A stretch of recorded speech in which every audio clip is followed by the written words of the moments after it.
Il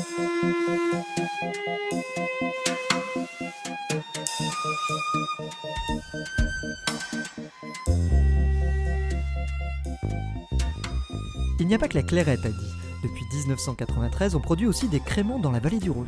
Une facette méconnue de cette région et une production nettement plus confidentielle qui ne manque pourtant pas de singularité pour se démarquer. Il se faisait aussi traditionnellement ici un vin brut, qu'on appelait aussi Clairette de Die.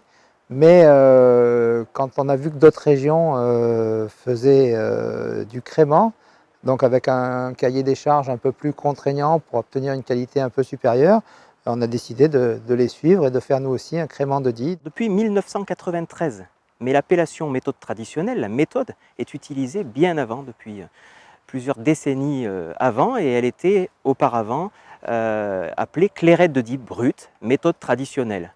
Et pour avoir une meilleure lisibilité, on est passé dans les années 90 à l'appellation crément. Deux noms pour deux méthodes effervescentes bien distinctes qui produiront des bulles très différentes. Les termes crément et clairette définissent la méthode. Clairette de Die, c'est méthode dioise ancestrale, crément de Die, méthode traditionnelle. Le crément de Die, avec une double fermentation en bouteille, alors que pour la clairette, il y a une seule fermentation qui commence en cuve et qui se poursuit en bouteille. Alors pour les créments, c'est 12 mois sur latte. Donc c'est un minimum, alors que pour la clairette, le temps sur latte est uniquement de 4 mois. Mais dans la clairette, on recherche surtout des arômes primaires, on recherche à retrouver le goût du raisin. Dans le crément, on recherche plutôt des arômes secondaires de vin un peu fait, un peu fini.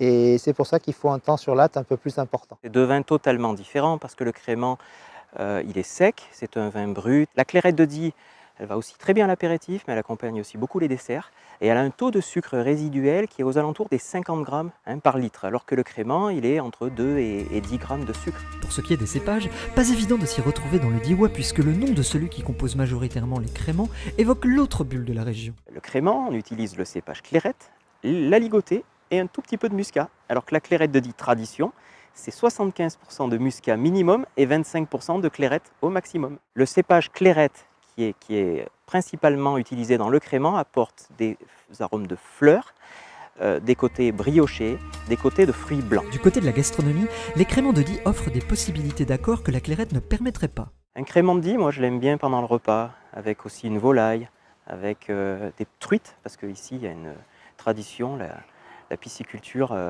d'Archiane, dans le Diois, où on produit de très belles truites, et ça va très très bien avec le crément. Et puis évidemment pour tous les apéritifs. Avec moins de 300 000 bouteilles produites en 2017, les créments de Die représentent la plus petite région productrice de l'Hexagone. Une bonne raison s'il en était, pour mieux les découvrir.